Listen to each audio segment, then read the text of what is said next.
Hello friend, SP education में आपका हार्दिक स्वागत है।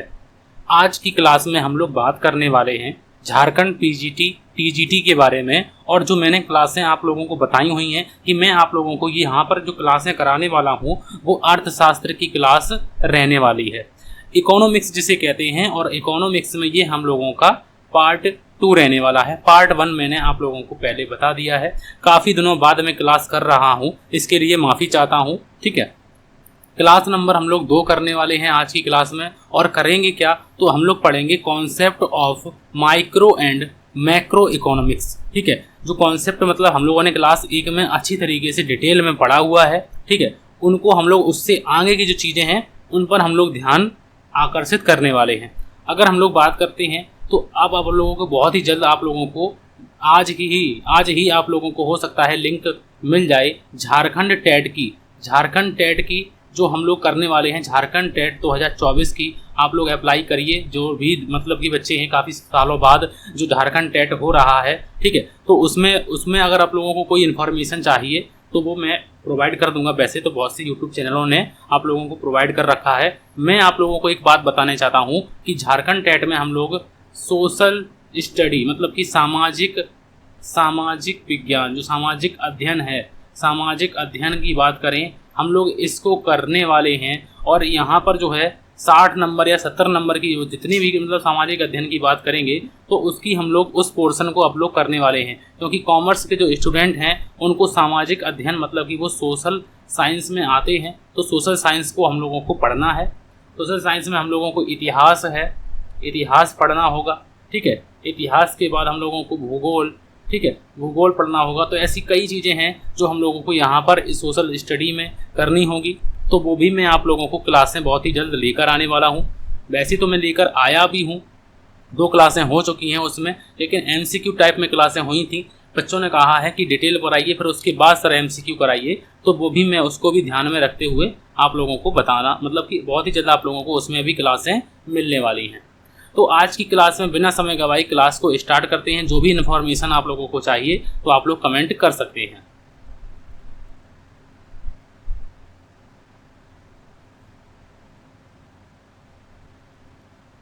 लिखा हुआ है सबसे पहले यहाँ पर कि अगर हम लोग पिछली क्लास की बात करते हैं तो पिछली क्लास में हम लोगों ने क्या क्या चीज़ें की हुई थी और कहाँ तक हम लोगों ने कर लिया था उसके बारे में अगर हम लोग बात करते हैं तो उसके बारे में हम लोग अगर बात करते हैं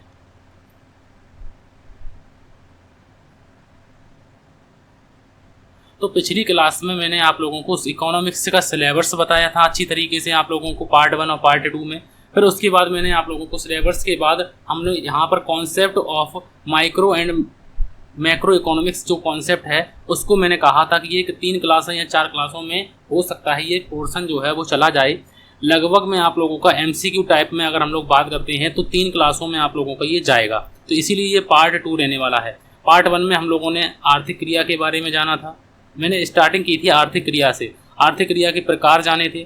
और आर्थिक क्रिया के प्रकार जानने के बाद हम लोगों ने आर्थिक क्रिया के व्यष्टि और समष्टि जो स्तर हैं उनको पढ़ा था, किसने कहा था, इसने बांटा था। ये सारी बातें मैंने आप लोगों को वहाँ पर बताई हुई हैं। अगर आप लोगों ने नहीं किया है तो आप लोग ज़रूर करिए। व्यष्टि अर्थशास्त्र और समष्टि अर्थशास्त्र के बारे में मैंने अच्छी तरीके से आप लोगों को बताया है, और जो भी चीज़ें रह जाती हैं वो भी मैं आप लोगों को बताऊँगा।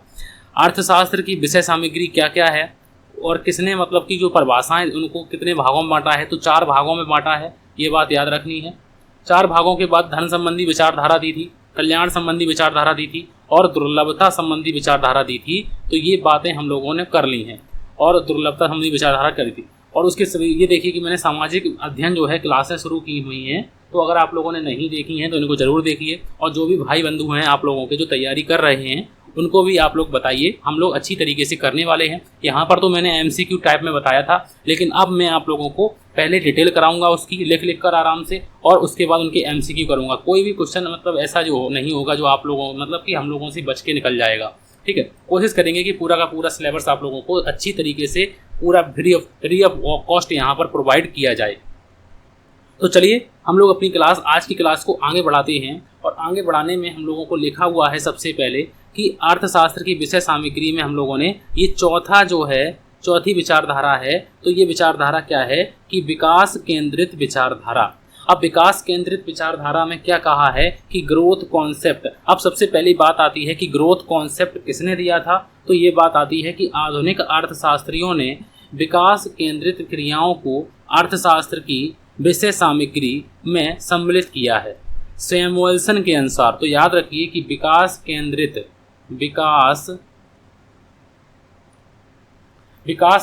विचारधारा, विकास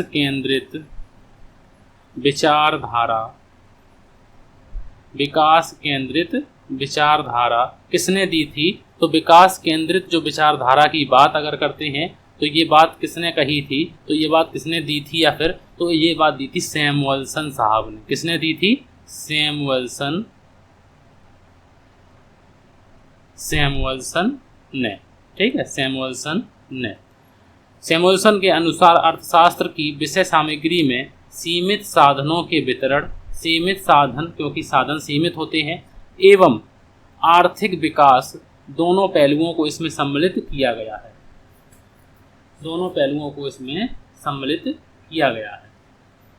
अब अगर साधन की बात आती है कि साधन जो है वो कौन कौन से होते हैं, तो साधन की बात अगर हम लोग करते हैं तो मजदूरी की बात करते हैं, नंबर 2 पर किसकी बात करते हैं, लगान की बात करते हैं और ब्याज की बात करते हैं। ठीक है, ये कौन सी की साधन है, तो ये कीमत जो है वो है साधन कीमत, साधन कीमत। तो यहाँ पर जो लाभ की बात आती है तो ये भी एक साधन है हमारा।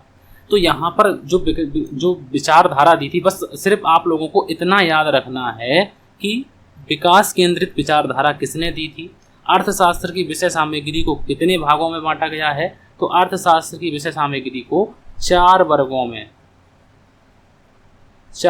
में बांटा गया है। अब वो 4 वर्ग कौन कौन से हैं, तो वो 4 वर्ग कौन कौन से हैं, तो एक है धन संबंधी विचारधारा,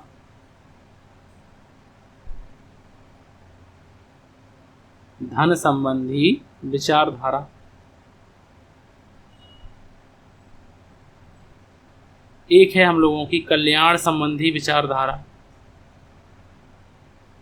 कल्याण संबंधी या कल्याणवादी विचारधारा,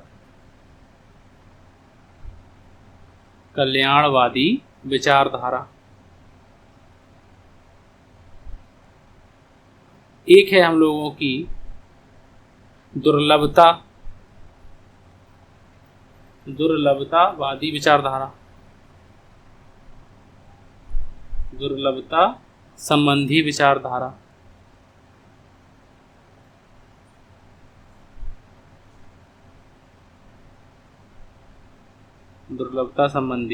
विचारधारा, और एक विचारधारा है विकास केंद्रित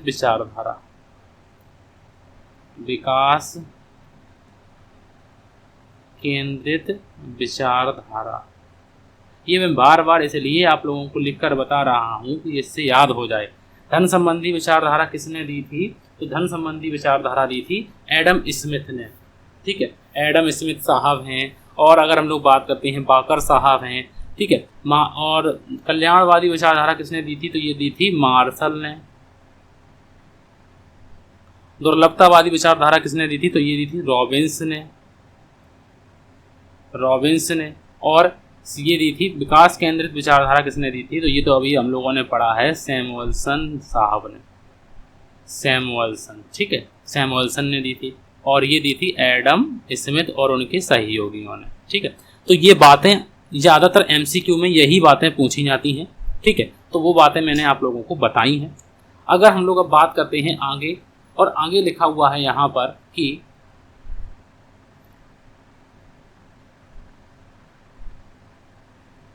अब यहाँ पर लिखा हुआ है कि व्यष्टि एवं समष्टि अर्थशास्त्र में अंतर हम लोगों को अंतर पढ़ने से बहुत सी बातें यहाँ पर क्लियर हो जाएंगी।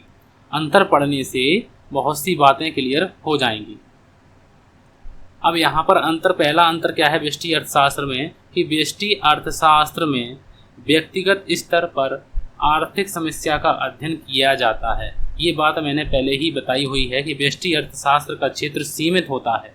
इसका क्षेत्र जो है व्यक्तिगत स्तर पर आर्थिक समस्या का अध्ययन किया जाता है, जैसे एक उपभोक्ता के बारे में अध्ययन करना, एक उत्पादक के बारे में अध्ययन करना, एक फर्म के बारे में अध्ययन करना। तो ये हम लोगों का व्यष्टि अर्थशास्त्र में आ जाता है। किस में आ जाता है? तो ये हम लोगों का व्यष्टि अर्थशास्त्र में आ जाता है। अब यहीं पर दूसरा मतलब कि पहला नंबर देखते हैं समष्टि अर्थशास्त्र में। समष्टि अर्थशास्त्र में संपूर्ण अर्थव्यवस्था या संपूर्ण अर्थशास्त्र की आर्थिक क्रियाओं का अध्ययन किया जाता है।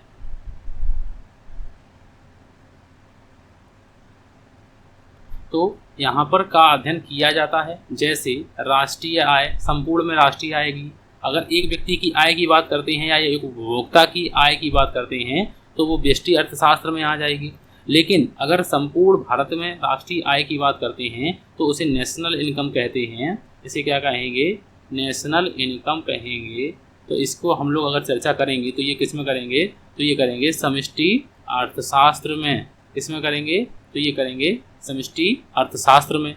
कुल उपभोग का अगर अध्ययन करते हैं, ठीक है, सामान्य कीमत स्तर का अगर अध्ययन करते हैं, तो ये सारी बातें हम लोगों को समष्टि अर्थशास्त्र में पढ़नी है और वो मैं आप लोगों को बहुत ही डिटेल में पढ़ाने वाला हूँ। दूसरा नंबर यहाँ पर व्यष्टि अर्थशास्त्र में लिखा हुआ है कि व्यष्टि अर्थशास्त्र में व्यक्ति और व्यक्ति के व्यवहार का अध्ययन होता है, और जबकि समष्टि अर्थशास्त्र में समाज में तो बहुत से लोग रहते हैं और समाज के व्यवहार का अध्ययन किया जाता है। तो यहाँ पर जो बात आती है, तो यहाँ पर हम लोगों को ये बात समझ में आती है, का अध्ययन होता है। अब तीसरा नंबर यहाँ पर व्यष्टि अर्थशास्त्र में तीसरा नंबर यहाँ पर लिखा हुआ है कि व्यष्टि अर्थशास्त्र इस मान्यता पर आधारित है। कौन सी मान्यता पर आधारित है? कि समष्टि प्रचल स्थिर रहते हैं। समष्टि प्रचल जो है माइक्रो पैरामीटर्स जो हैं वो स्थिर रहते हैं। कैसे रहते हैं? स्थिर रहते हैं। इस बात को आप लोग अंडरलाइन में मोस्ट कर लीजिए, क्योंकि ये बात पूछी गई थी। ये बात क्या थी? ये बात पूछी गई थी। इस बात को अंडरलाइन कर लीजिए एक से। जो समष्टि प्रचलन हैं वो स्थिर रहते हैं। कैसे रहते हैं? स्थिर रहते हैं। तो इसका राइट आंसर क्या हो जाएगा?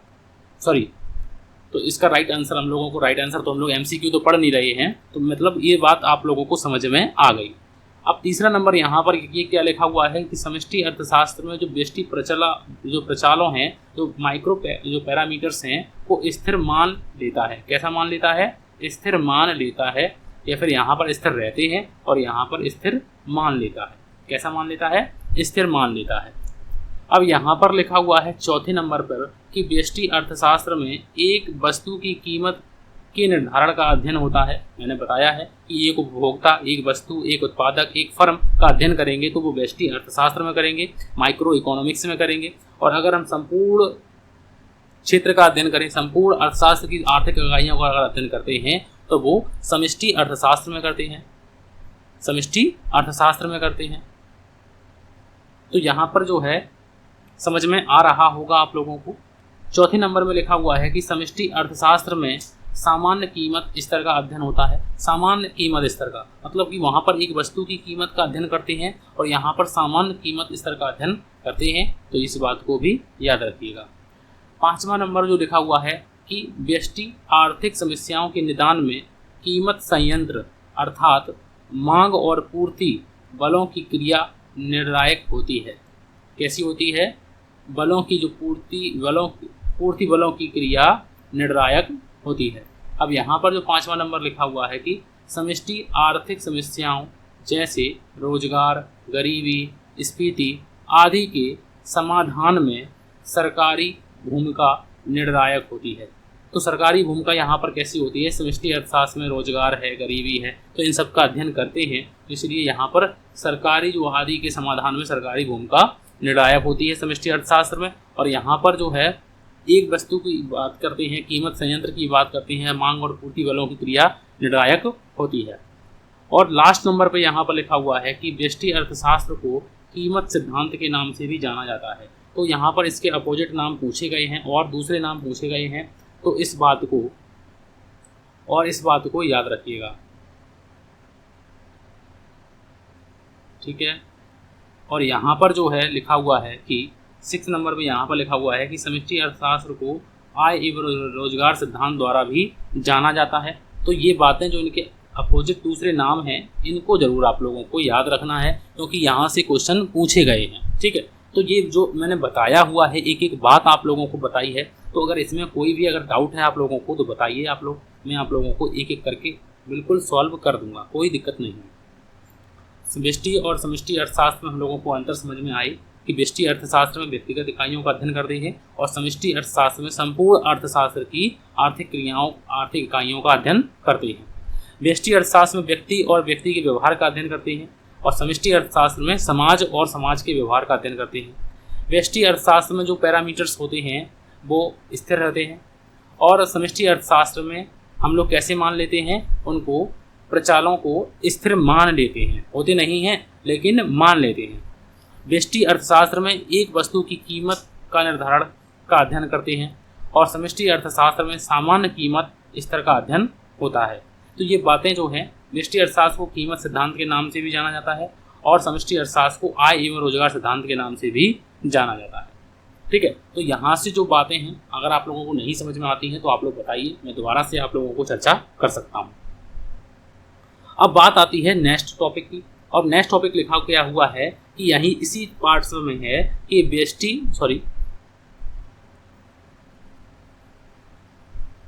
इसी में लिखा हुआ है कि व्यष्टि मतलब कि सूक्ष्म अर्थशास्त्र का क्षेत्र एवं उसकी शाखाएं, मतलब कि उसकी शाखाएं कौन कौन सी हैं और यहाँ पर उसके स्कोप का क्या क्या है, क्षेत्र क्या क्या हैं। तो व्यष्टि या सूक्ष्म अर्थशास्त्र के क्षेत्र में निम्नलिखित 3 प्रमुख सिद्धांतों को सम्मिलित किया गया है। अब वो 3 सिद्धांत कौन कौन से हैं उनकी बात भी हम लोगों को करनी है। कौन कौन से वो 3 सिद्धांत हैं?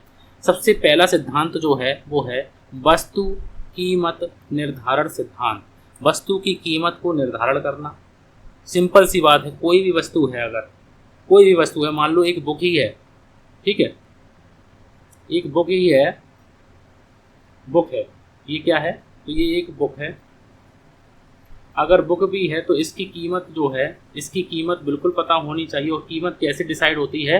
तो कीमत डिसाइड होती है लागत से। तो कीमत जो डिसाइड होगी, तो इसीलिए इसको क्या सिद्धांत दिया गया है? वस्तु कीमत निर्धारण सिद्धांत। अब यहाँ पर हम लोग बात करते हैं तो इसमें यह विवेचना की जाती है कि उपभोग की वस्तु की कीमतों का निर्धारण किस प्रकार होता है।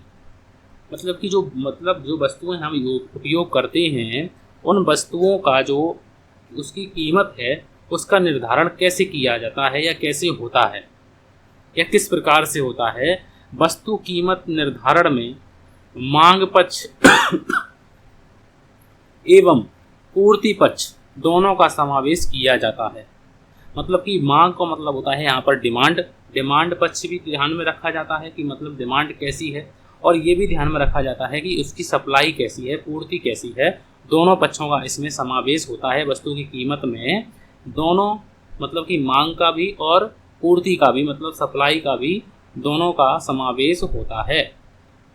मांग पक्ष में उपभोक्ता के व्यवहार एवं उपभोग का अध्ययन किया जाता है तथा पूर्ति पक्ष में उत्पादन लागत और उत्पादन दशाओं को इसमें सम्मिलित किया जाता है।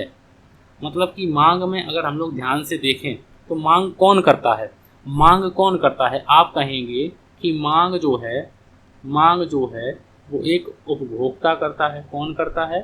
तो मांग जो है वो एक उपभोक्ता करता है। ये क्या है? तो ये मान लीजिए ये एक उपभोक्ता है, तो ये मांग करेगा। ये क्या करेगा? तो ये मांग करेगा। डिमांड कुछ ना कुछ मतलब वस्तुओं की मांग करेगा। अब इसमें हम लोग क्या करते हैं, तो अगर ये डिमांड करेगा तो हम लोग इसका अध्ययन करेंगे कि ये कौन सी वस्तु मांगता है, इसके व्यवहार जानेंगे, ठीक है, ये कौन से मतलब कितने तक की वस्तु लेना चाहता है या फिर कौन सी वस्तु लेना चाहता है। तो ये सारी बातें हम इसमें अध्ययन करेंगे। तो इसीलिए यहाँ पर लिखा हुआ है कि मांग पक्ष में उपभोक्ता के व्यवहार और उपभोग का अध्ययन किया जाता है। अब पूर्ति पक्ष पूर्ति कौन करता है, तो पूर्ति जो है वो करते होंगे, मान लो एक फैक्ट्री है, ये फैक्ट्री जो है वो सप्लाई करती है, क्या करती है, सप्लाई करती है। तो यहाँ पर ये जो है ये इसको मान लो किसी दुकानदार को सप्लाई करती है और दुकानदार से ये उपभोक्ता जो है माल ले लेता है, ये डिमांड करके माल ले लेता है। तो सप्लाई करती है, तो यहाँ पर जो फैक्ट्री है, फैक्ट्री सप्लाई करती है, तो यहाँ पर हमें क्या ध्यान रखना है, यहाँ पर हमें उत्पादन लागत, मतलब कि जो वस्तु बनी है उसकी लागत को पता होना चाहिए, तभी तो हम कीमत निर्धारण कर पाएंगे, तभी तो ये कीमत निर्धारण कर पाएंगे कि भाई हमें इतने रुपए चाहिए, और उत्पादन दशाओं को इसमें सम्मिलित किया जाता है। तो ये दोनों बातें पूछी जा सकती हैं, तो इनको जरूर करिए, अच्छी तरीके से पढ़िए। दूसरा नंबर यहाँ पर लिखा हुआ है कि साधन कीमत निर्धारण सिद्धांत। अब साधन कीमत निर्धारण के सिद्धांत की बात आती है, जो हमने साधन जो रिसोर्सेस हैं उनका अगर हम प्रयोग करते हैं तो उनकी कीमत निर्धारण का सिद्धांत भी हम लोगों को समझना होगा।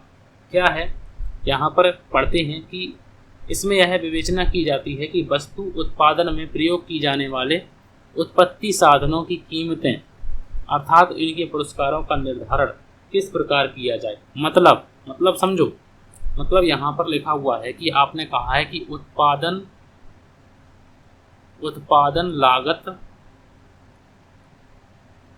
लागत आई आपकी, ठीक है आई। तो ये वस्तु जो आपने प्रयोग की है उसकी उत्पादन लागत है, ये साधन है, ये क्या है, ये मशीन जो है ये एक साधन है। अब साधन की कीमत क्या है, तो इसका भी निर्धारण करना होगा, तभी तो आप उत्पादन लागत निकाल पाएंगे, तभी तो आप उत्पादन लागत निकाल पाएंगे। तो यहाँ पर साधन कीमत निर्धारण सिद्धांत भी हम लोगों को समझना चाहिए। और तीसरा नंबर में लिखा हुआ है कि आर्थिक कल्याण का सिद्धांत। तो सूक्ष्म आर्थिक सिद्धांत का एक महत्वपूर्ण केंद्र बिंदु है। ये क्या है, एक महत्वपूर्ण केंद्र बिंदु है, जिसमें यह अध्ययन किया जाता है कि वस्तु एवं सेवाओं की दी हुई मात्रा को अनेक उपभोक्ताओं में किस प्रकार विभाजित और आवंटित किया जाए कि आर्थिक कल्याण अधिकतम हो जाए। मतलब अब देखो यहाँ पर समझो, सबसे पहले तो आपने वस्तु की कीमत, आप लोग वस्तु की कीमत समझी, वस्तु की कीमत होनी चाहिए। अब वस्तु की कीमत तभी पता होगी जब हमें अपने जो साधन जो रिसोर्सेस लगे हैं उनकी कीमत पता होगी, तो साधन की कीमत पता हो। अब जब साधन की कीमत वस्तु की कीमत दोनों डिसाइड हो जाएंगी, तब हमें क्या होगा कि हम, अब ये समस्या आई कि अब हम इनको जो वस्तु बनी है उनको किस प्रकार से बांटें कि ज़्यादा से ज़्यादा अधिकतम लोक कल्याण हो। कैसा हो, अधिकतम लोक कल्याण किया जा सके, या फिर अधिकतम आर्थिक कल्याण किया जा सके, अधिकतम आर्थिक कल्याण किया जा सके, ठीक है, अधिकतम आर्थिक कल्याण किया जा सके। तो ऐसा हम लोग कैसे करें, तो यहाँ पर जो है व्यष्टि अर्थशास्त्र की शाखाओं के बारे में अगर पूछा जाता है तो 3 शाखाएं हैं। एक है वस्तु की कीमत, बिल्कुल पता होनी चाहिए। साधन की कीमत, जो आपने उपयोग किया है, मान लो आपने भूमि उपयोग की है तो उसकी भी कीमत होती है, तो साधन की कीमत का निर्धारण होना चाहिए। उसके बाद आर्थिक कल्याण का सिद्धांत, मतलब कि जो वस्तुएं बनाई हैं आपने, मान लो वस्तुएं बनाई हो उसकी कीमत भी डिसाइड कर ली है, लेकिन अब बांटने की समस्या है कि किस प्रकार से बांटा जाए कि अधिकतम आर्थिक कल्याण किया जा सके, ठीक है। तो ये सारी बातें हम लोगों को अच्छी तरीके से समझ में आ गई होंगी आप लोगों को। और नेक्स्ट में हम लोगों का यहाँ पर जो टॉपिक बचता है हम लोगों का, वो आज का हम लोगों का लगभग में देखा जाए तो ये आखिरी टॉपिक है। अब क्या है आखिरी टॉपिक, इसकी बात अगर हम लोग कर लेते हैं। व्यष्टि मतलब कि सूक्ष्म अर्थशास्त्र के जो हम लोग अध्ययन कर रहे हैं, क्यों कर रहे हैं, इसका क्या महत्व है, इसके बारे में भी हम लोगों को पता होना चाहिए कि व्यष्टि अर्थशास्त्र के जो अध्ययन हम लोग कर रहे हैं इसका क्या महत्व है। इंग्लिश हिंदी दोनों में लिखा हुआ है, कोई टेंशन की बात नहीं है, ठीक है। सबसे पहले सबसे पहले यहाँ पर लिखा हुआ है कि इसका सबसे महत्वपूर्ण महत्व है कि आर्थिक समस्याओं के निर्णय में सहायक। जो आर्थिक समस्याएं हैं, इकोनॉमिक प्रॉब्लम है, उन समस्याओं के निर्णय में सहायता करता है कौन? व्यष्टि अर्थशास्त्र। जो हम लोग अध्ययन करते हैं तो ये क्या करता है? आर्थिक समस्याओं के निर्णय में ये सहायक है। दूसरा पॉइंट यहाँ पर लिखा हुआ है कि संपूर्ण अर्थव्यवस्था के ज्ञान के लिए आवश्यक है। संपूर्ण जो अर्थव्यवस्था है उसकी अगर हमें ज्ञान चाहिए तो ये भी आवश्यक है कि संपूर्ण अर्थव्यवस्था के ज्ञान के लिए यह आवश्यक है। Necessary to study the economic as a whole. Next लिखा हुआ है कि पूंजीवादी प्रणाली की कार्य प्रणाली के ज्ञान में सहायक है। पूंजीवादी प्रणाली वो प्रणालियाँ होती हैं जिनमें हम लोग एक बार पैसा लगाते हैं या फिर एक बार पैसा लगाने के बाद कई वर्षों तक हम उससे मुनाफा जो है उनसे लाभ प्राप्त करते हैं, तो ये पूंजीवादी प्रणाली में आ जाती हैं। पूंजीवादी को पढ़ाएंगे, मिश्रितवादी को पढ़ाएंगे, ऐसा कोई टॉपिक नहीं है जो आप लोगों का छूट के जाएगा। एक एक टॉपिक पर चर्चा करेंगे, भले ही अलग से आप भले ही क्लासें छोटी छोटी बनानी पड़े लेकिन टॉपिक वाइज अलग अलग करेंगे। और नेक्स्ट और लास्ट लिखा हुआ है कि आर्थिक नीति के निर्धारण में सहायक। तो ये अर्थशास्त्र के महत्व हैं, तो इन महत्वों को ध्यान में रखिएगा कि संपूर्ण अर्थव्यवस्था के ज्ञान के लिए आवश्यक है। संपूर्ण अर्थव्यवस्था के ज्ञान के लिए आवश्यक है। नेक्स्ट लिखा हुआ है कि आर्थिक समस्याओं के निर्णय में सहायक हैं। उसके बाद लिखा हुआ है कि आर्थिक नीतियों के निर्धारण में सहायक हैं। व्यवहारिक अर्थशास्त्र के ज्ञान में सहायक हैं। ठीक है, तो ये कई जो चीज़ें हैं ये सहायता करता है, इसीलिए इसके महत्व जो हैं वो मैंने आप लोगों को बताए हैं। अब इन महत्वों से ही पूछा जाता है कि व्यष्टि अर्थशास्त्र के इनमें से महत्व हैं या नहीं हैं। मान लो इसमें से कुछ समष्टि अर्थशास्त्र के एक आध दो महत्व दे दिए जाएं तो आप कंफ्यूज हो जाएंगे कि ये व्यष्टि अर्थशास्त्र के हैं या नहीं, ये समष्टि अर्थशास्त्र के हैं या नहीं। तो ध्यान से और अच्छी तरीके से पढ़िए। डिटेल में पूरी डिटेल बता रहा हूँ आप लोगों को, ऐसा नहीं है। मैं सिलेबस के अकॉर्डिंग पढ़ाऊँगा आप लोगों को, जो भी चीज़ें अधूरी लगेंगी उनको पढ़ाऊँगा। अब हम लोग अगली क्लास में जो करेंगे तो वो इनके MCQ करेंगे। जो मैंने आप लोगों को पढ़ाया है उनकी क्लास के जो MCQ है आप लोगों को किस प्रकार से कुछ बातें हम लोग MCQ में अभी सॉल्व करेंगे। ठीक है, लगभग में हम लोग 20 क्वेश्चन जो है इनके करने वाले हैं। 20 क्वेश्चन, और ऐसे क्वेश्चन करने वाले हैं जो कहीं ना कहीं किसी न किसी एग्ज़ाम में पूछे गए हैं।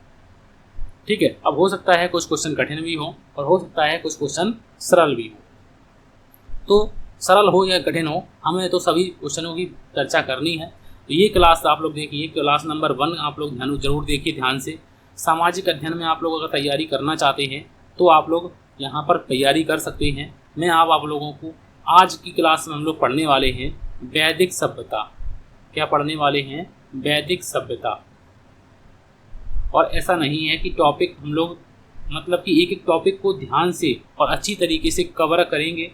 ठीक है, सामाजिक अध्ययन में भी, क्योंकि सामाजिक अध्ययन भी कॉमर्स में जो कॉमर्स के बच्चे हैं, जो कॉमर्स के छात्र हैं, वो सामाजिक अध्ययन ही चुनते हैं क्योंकि सोशल स्टडी उनके में सोशल साइंस में आ जाते हैं वो लोग। ठीक है, और जो साइंस स्ट्रीम के बच्चे हैं, वो साइंस साइड के बच्चे हैं, वो अलग स्ट्रीम में आ जाते हैं। तो उनकी बात अगर हम लोग करेंगे, हम लोग BA और BCom वाले बच्चे और BA वाले बच्चों की एक ही स्ट्रीमिंग होती है।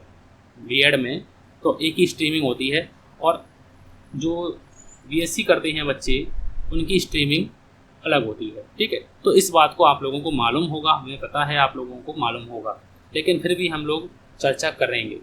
सिंधु घाटी सभ्यता में 2 चीज़ें मैंने बताई हैं कि जो भी क्वेश्चन कराए हैं, लगभग में 40 क्वेश्चन कराए हैं, ये सारे के सारे क्वेश्चन किसी न किसी एग्जाम में पूछे गए हैं, तो इनको ज़रूर करिए। और सिंधु घाटी सभ्यता और डिटेल अगर मतलब डिटेल में पढ़ना है आप लोगों को तो आप लोग बता दीजिए, हम लोग डिटेल में पढ़ने वाले हैं। वैदिक सभ्यता को हम लोग डिटेल में पढ़ने वाले हैं, फिर उसके उनके MCQ करेंगे।